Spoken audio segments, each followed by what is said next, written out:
After 3 years of almost no flows, the Menindee Lakes are filling up.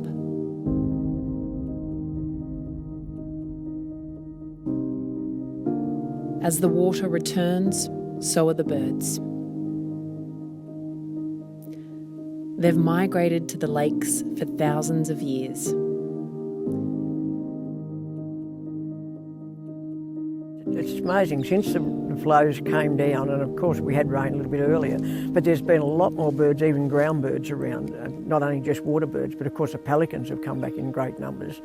But there just seems to be a lot more birds all told, not just the water birds. I think the Menindee's, its location is so much isolation, and to see the water from their migratory travels, it brings them here. It's very, very important, in my opinion, to have the lakes full if they can be, because it's such a great draw card for bird life.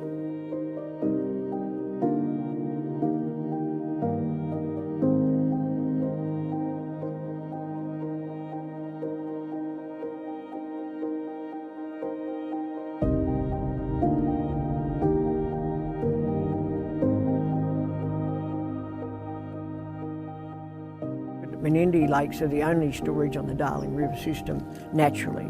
They've been here for thousands of years. The Aboriginal people will tell you the story of our lakes and the river.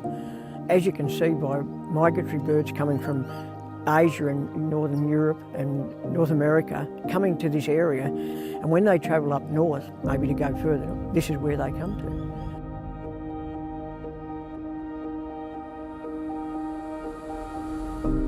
After the horror of fish kills and years of drought, the return of water, birds and fish is a welcome relief. We only need the fish to start biting now, and we will be complete again. So I'll be out trying that out pretty soon.